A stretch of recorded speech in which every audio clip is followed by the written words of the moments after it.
Bienvenue à l'école Léonard de Vinci. École pour enfants intellectuellement précoces de la maternelle à la 3e. Elle permet aux enfants dits surdoués de mieux vivre leur scolarité dès l'âge de 3 ans. Moins de différence entre les élèves et plus de suivi personnalisé pour éviter les problèmes du quotidien.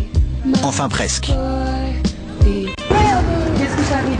Mais je suis dans un groupe de merde dans le lundi. Dis-moi. Et le bec, attention. Ah mais on l'a fait. Ah bon.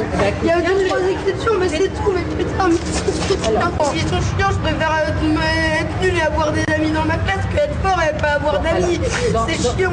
Si c'est ça qui t'intéresse, d'accord. Moi je pensais que le chinois pouvait t'intéresser et que tu pouvais continuer à progresser. Si ça te pose un problème par rapport aux gens du groupe, dans ce cas-là, on peut le revoir. Mais ne t'énerve pas de cette façon-là. Tu as bien vu que ce matin on était là pour discuter. On voulait vous l'annoncer, on en a parlé entre nous.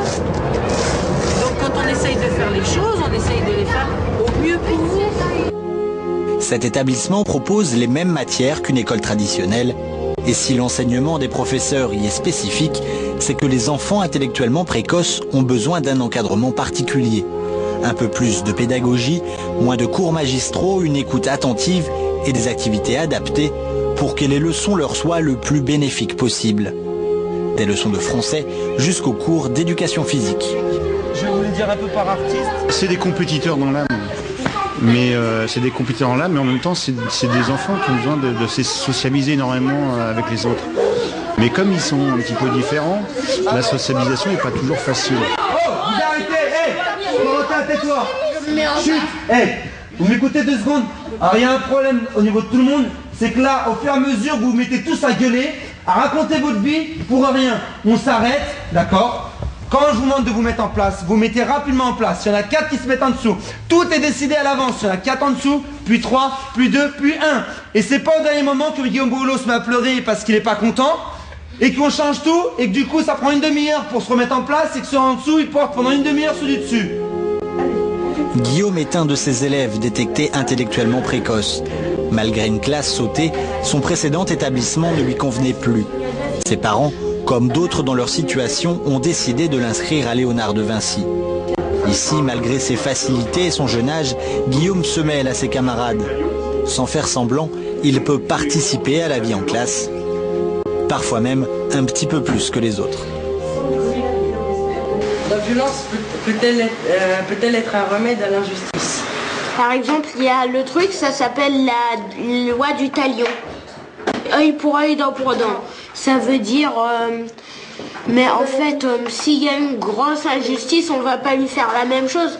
Parce que la loi du talion, ça risque, au lieu de faire la même chose à chaque fois, ça part d'un truc gros comme ça. Ça devient comme ça, comme ça, comme ça, ça comme ça, vicieux. comme ça, comme ça, comme ça, comme ça, comme ça. Guillaume est quelqu'un qui retient très bien, qui, même si quelquefois on a l'impression qu'il est ailleurs, il arrive toujours à suivre le cours et à retenir finalement toutes les informations. C'est un devoir qui dure 2 heures. Tu es sorti au bout d'1 heure. Oui. Pourquoi? Tu n'es pas resté plus longtemps à relire ta copie.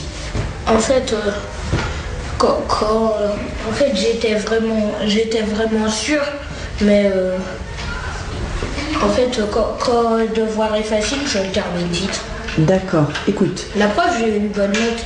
Oui, donc, oui, c'est vrai que c'est contradictoire ce que je te demande, mais ça ne marche pas à tous les coups. Cela dit, la prochaine fois, tu restes au moins 1h30. D'accord. D'accord, parce qu'en français, c'est pas toujours possible d'avoir 19 et demi. Là, en histoire géo, les réponses sont justes, etc. Donc fais attention, cela dit, je suis très contente de toi. Permettre aux enfants de s'épanouir, répondre à leurs besoins comme élèves et en tant que camarades. Objectif pour cet établissement, la différence de ces enfants ne doit plus être un handicap. Mais que se passera-t-il quand ces enfants devront retourner sur les bancs de l'éducation nationale, au lycée ou dans l'enseignement supérieur? Ces angoisses, les parents les connaissent, encore plus inquiets que leurs enfants des problèmes qu'ils pourraient rencontrer. Il est extrêmement lucide sur tout ce qui se passe autour. Par contre, on me disait le quotidien, faire ses lacets, voilà, il a su les faire il y a 1 an. S'habiller, c'est 2 heures pour s'habiller. Elle nous a dit, je sais que je veux aller à l'école Léonard de Vinci, mais il faut vraiment que vous me promettiez de tout faire pour que je continue à avoir mes amis. Elle vient à l'école, elle s'est fait des nouvelles amies ici, Et elle continue à voir ses copines. Les inquiétudes, enfin les questions que vous posez, effectivement, on se les fait poser aussi. Mais force est de constater qu'aujourd'hui, en tous les cas, nous, après quelques semaines de rentrée, là, on ne regrette pas en tous les cas pour le moment d'avoir fait ce choix-là, ça c'est sûr et certain.